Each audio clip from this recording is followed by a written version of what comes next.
بسم الله الرحمن الرحیم. السلام علیکم ورحمت الله وبرکاته. خوږو اوریدونکو، نن مې له تاسو سره د غلطو رواجو په موضوع باندې خبره ده. ژوند هم ښکلی هم بدرنګه ده.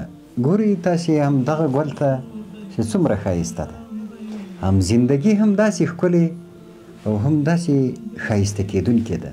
څه وخت؟ هغه وخت چې کله موږ په دې آیات باندې عمل وکړو: لقد کان لکم فی رسول الله اسوة حسنه. پیغمبر علیه الصلاة والسلام په زندگی کې الله تعالی وایي د تاسې لپاره ښایسته.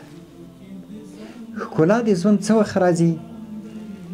کله ژوند ښکلی کېږي، له بدرنګیو کله انسان راوځي، له تیارو کله انسان راوځي، کله چې زندگی په نقش و قدم باندې او کله چې زندگی د پیغمبر علیه الصلاة والسلام د کړو وړو پیروي وکوي، کله چې زندگی خودسرانه وي او کله چې زندگی د پیغمبر علیه الصلاة والسلام له کړو وړو څخه بلې خواته ولاړه شي، هغه وخت په زندگی بیا ښکلا له لاسه ورکوي، بیا به زندگی هغسې ښکلې نه وي، بیا به انسان په هغه اندازه باندې خوږ او هوسا او ښایسته ژوند نه لري. د بیلګې په توګه کوم رواجونه غلط رواجونه چې دي، که یو انسان غلط رواجونه تعقیبوي او د پیغمبر علیه الصلاة والسلام طریقه پرېږدي، نو د هغه زندگی به طبعا خرابه وي، ستړې زندگی به یې وي او له غمو و له تکلیفو به ډکه زندگی وي. راځئ مسلمانانو هم نن له ځانه سره دا فیصله وکړو چې زندگی باید زه له غلطو رواجو څخه خالی کړم. ته څه یې کړم؟ هیڅ وخت د غلطو رواجو پیروي باید ونه کوو. زندگی باید داسې تیره کړو چې زه د پیغمبر علیه الصلاة والسلام لاره تعقیب کړم او د الله رضا خپله کړم، د پیغمبر علیه الصلاة والسلام خوشحالي حاصله کړم. دا راځه دا فیصله وکړو، هم به زندگی خوشحاله وي، هم به ژوند ښکلی وي، هم به هوسایي راغلی وي او هم به الله ته ملامت نه یو. ځکه الله په خپل مبارک کتاب کې موږ ته وایي چې د پیغمبر علیه الصلاة والسلام لاره تعقیب کوي. هغه ډېره خوندوره لاره ده. کوم کارونه چې پیغمبر علیه الصلاة والسلام مو تاسې ته راکوي همهغه باید وکوو، او کوم کارونه چې پیغمبر علیه الصلاة والسلام له موږ منع کړي دي هغه باید پرېږدو. ځکه الله تعالی وایي چې تاسې هغه کارونه وکوئ چې پیغمبر علیه الصلاة والسلام کړي دي. هغه څه چې پیغمبر علیه الصلاة والسلام درچې منع کړي دي هغه باید پرېږدئ. ما اتاکم الرسول فخذوه وما نهاکم عنه فانتهوا.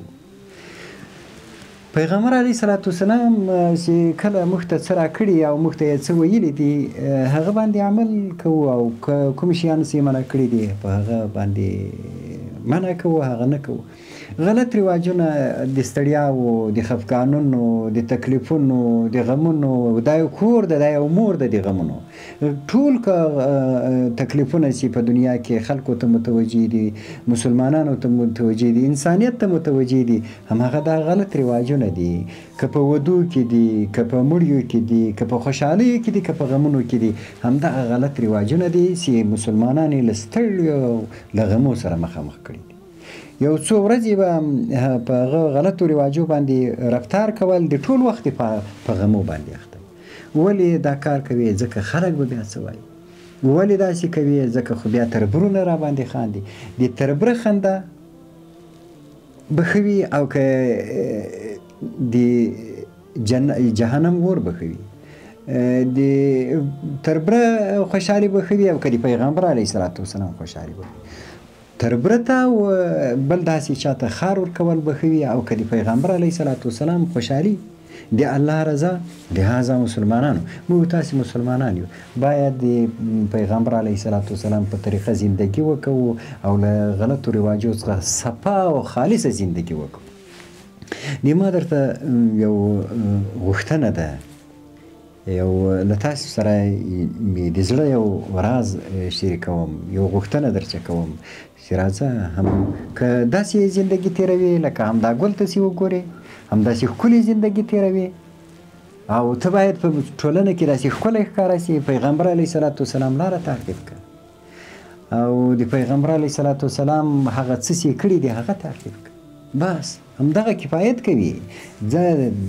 خلک باید نور ملتونه باید له موږ څخه اخذ وکوي، نور ملتونه باید له موږ څخه څه زده کړي، ځکه د موږ یو داسې لارښوونکی ده چې هغه له اسمانه چې تربیه اخیستې ده، هغه له الله څخه تربیه اخیستې ده، هغه د جبریل علیه صلات وسلام په واسطه له الله څخه موږ ته څه راوړي دي. نو د مخلوق دپاره به څومره مفید شیان وي چې هغه چا چې دا مخلوق جوړ کړی ده هماغه قانون ورته ایښی ده او بیا دغه قانون د پیغمبر علیه صلات وسلام په مبارک ژبه باندې موږ ته رانیږدې شوی ده او تر موږ پورې رارسېدلی ده. او الله تعالی دې د علماو په عمرونو کې برکت واچوي، د سلفو علماو چې تر موږ پورې همدا خبرې راورسولې د احادیثو په شکل کې او د الله په قرآن کې هم دغه موږ ته دا نصیحت راغلی ده چې تاسې د پیغمبر علیه صلات وسلام لاره تعقیب کړئ، د پیغمبر علیه صلات وسلام په نقش قدم روان سئ، غلط رواجونه یو څو رواجونه پرېږدئ او د هغو تعقیب کول یا هغه پالل دا د جهل یو علامه ده. لهذا مسلمانانو په جهل پورې په تیارو په لاره تګ کول به سړی خپل مطلب ته ورسوي او که د رڼا په لاره باندې ضرور همدا به هم جواب وي چې د رڼا په لاره باندې که چېرته موږ تګ وکوو خپل مطلب او مقصد ته به رسېږو، په رڼا کې په سپینه ورځ باندې او په سیده لار که موږ تګ وکوو موږ به رسېږو هغه خپل هدف او مقصد. او که چېرته موږ په تیارو کې روان یو، غلط رواجونه هم تیاري دي، هم غمونه دي، هم زحمتونه دي، هم تکلیفونه دي، هم به آینده یو ورځ یې له موږ څخه سخت حساب هم اخیستل کېږي. راځئ مسلمانان وعده به وکړو، غلط رواجونه به پرېږدو او د پیغمبر علیه صلات وسلام لاره به تعقیب کړو. والسلام علیکم ورحمة الله وبرکاته.